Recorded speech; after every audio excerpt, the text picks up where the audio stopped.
Well, welcome back. It is the eighth installment of Wake Up with the Summa, and I hope you are enjoying this. Thanks to everybody who let me know that you're hanging in there and you're still here through 7 days, and now we begin day number 8, and this is a interesting, somewhat complicated, as you might guess, lesson, but we're going to get through this, and thank you for plowing through it and journeying through the Summa with me. All right, before we get into the eighth question of the Summa Theologia, I want to real quickly give you an outline of how the Summa is laid out. I really haven't explained this, and you may be wondering, when I say ST 1, 8, 1, 7, what does that mean? The ST1 means prima pars. That's the first part of the Summa. All right, God, creation, the angels, and man. These are the things we'll be talking about over the coming weeks and months, right? Eventually, we're going to get into part 2 of the Summa after we learn about God and angelic nature and human nature and creation, and those are all prima pars. Part 2 has 2 parts, prima secunda and secunda secundae, and they have to do with man's last end, general principles of morality, habits, virtues, law, grace, merit, and then into secunda secundae is a deep dive into the virtues, theological and cardinal virtues. And then in tertia pars, we get into the incarnation, Jesus Christ, his life, the Blessed Mother, the sacraments, the last things, and then Thomas at some point's going to say, he's going to stop writing the Summa. All right, he's going to say, I'm done. Everything I've written has been like straw. That's going to be a long time from now. And then the rest of it's going to be called the supplement. And then there's a few appendices at the end. And then that's going to be it. All right, so we're at the point now where yesterday we talked about the infinity of God. And we learned that God is everywhere. We had a lot of discussion about matter and form and how the two of them come together for physical things, but God has no physicality, so he is everywhere. And Thomas does a very interesting thing in this question of the Summa. Rather than going straight into the next attribute, the fifth attribute of God, he pauses. Remember, he paused between perfection and goodness, because he wanted, as we explained back then, to make the relationship between the goodness of the world and the goodness of God. So before going into the goodness of God, God as goodness, he wanted us to see that everything in the world is good if it exists and it can tell us something about God. Now, I think he has a bit of a concern because he said, okay, I just taught in question 7 about the infinity of God. God is everywhere, and so the reader, the person studying the Summa, may say, well, that must mean that everything is God, because if God is everywhere, God must be in this pen and he must be in me, and in a sense, yeah, that's true, but in what sense, right? So that's why he's saying, let's spend a question going over the relationship between the infinite God and the things of the world, everything, okay?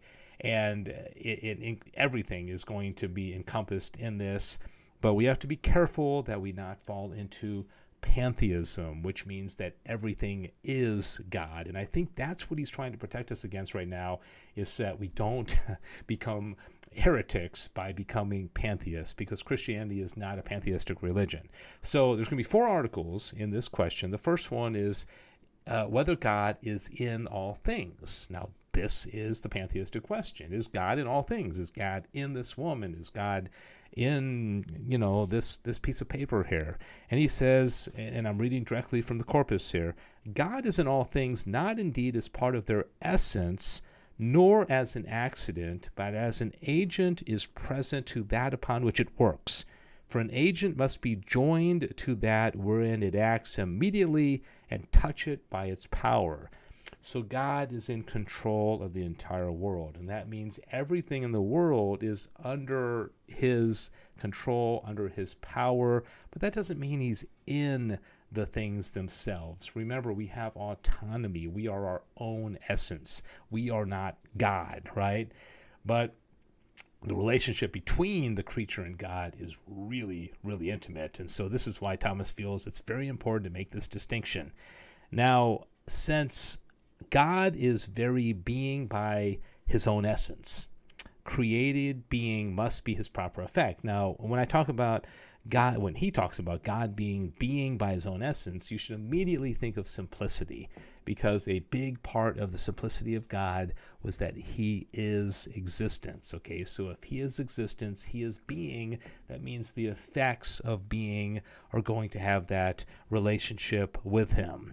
God causes this effect in things not only when they first begin to be, but as long as they are preserved in being. So you and I exist. Everything in the world exists right now. It only exists because God continues to hold us into existence through his power, right?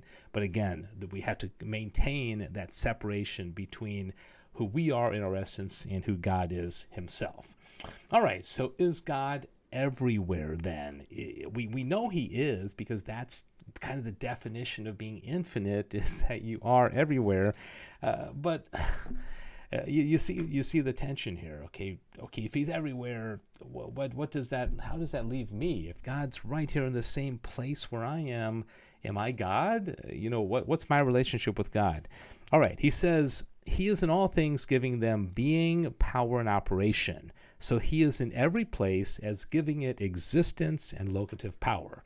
One of you asked the question about the existence of hell and if God was in hell.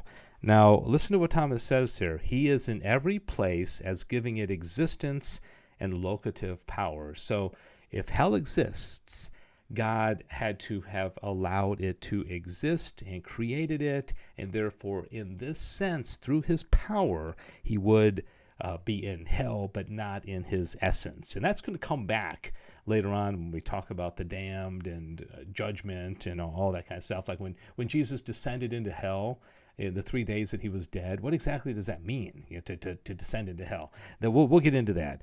Again, things placed are in a place inasmuch as they fill place, and God fills every place. Not indeed like a body, for a body is said to fill a place inasmuch as it excludes the co-presence of another body, whereas by God being in a place, others are not thereby excluded from it. Since God is pure spirit, he can be in a place and we can be in the same place at the same time, whereas, this cup and I cannot be in the same place at the same time because it has a physical quality to it and God does not.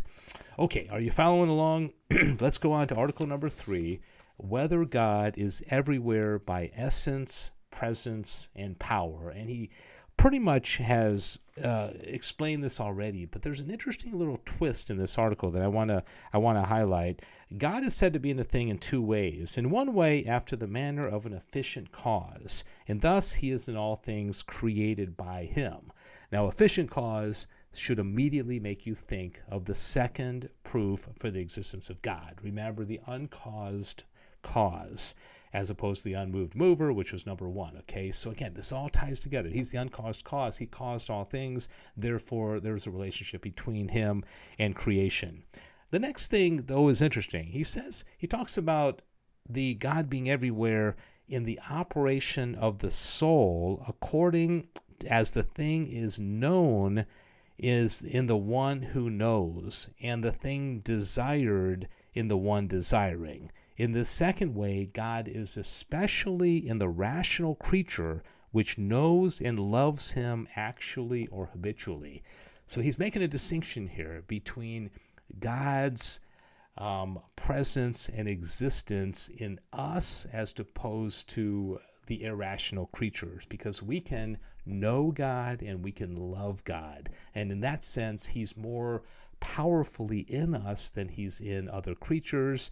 And just as a side note, there's a word called epistemology, and that has to do with the study of knowledge. And this is going to become very important. So in fact, there will be a whole question that will come up to in about a week about epistemology. Can we know God? Okay, how do we know such an amazing, infinite, perfect, being? And that's what he's getting at here. Okay, this is a way that God is present in us.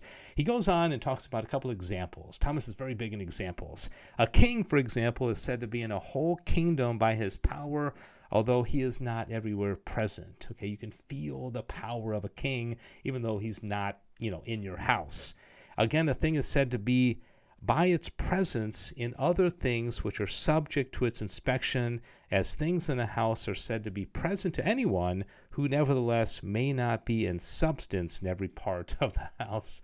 So example, example, example. All right. So he kind of summarizes this article saying, therefore, God is in all things by his power, inasmuch as all things are subject to his power. He is by his presence in all things, as all things are bare and open to his eyes. He is in all things by his essence, inasmuch as he is present to all as the cause of their being, but not part of their essence. Okay, I do want to highlight that. Okay, I hope this is making sense. I hope you're following this. I know it's a little bit complicated, but hang in there.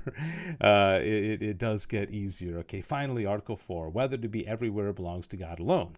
Thomas loves to ask this question. Okay, God is infinite. He's everywhere. Is he the only one that's able to do this, right? Does he have this power? Thomas says to be everywhere primarily and absolutely is proper to God. The last part, for whatever number of places be supposed, even if an infinite number be supposed besides what already exists, it would be necessary that God should be in all of them, for nothing can exist except by him. Therefore, to be everywhere primarily and absolutely belongs to God and is proper to him. Okay, when they say proper to something, it means only to him, because whatever number of places he be supposed to exist, God must be in all of them, not as to a part of him, but as to his very self. So establishing here the intimate connection between God and the created world, while, as I said at the beginning, not going so far as saying that God is the world, that the things that we experience in the world are God. But you can see in these attributes like the goodness of God, goodness in general, the infinity of God, the existence of God in things, the relationship between God and the created world is so very intimate, especially the rational creature like us. You know, there was a saying that said God became man so that man could become God. All right, that was St. Athanasius, a doctor of the church, who said that. It sounds heretical, but that is highlighting this very, very close relationship between man and God. And this article is trying to explain that relationship between the two, and I hope it helped you. God bless you. St. Thomas Aquinas, pray for us.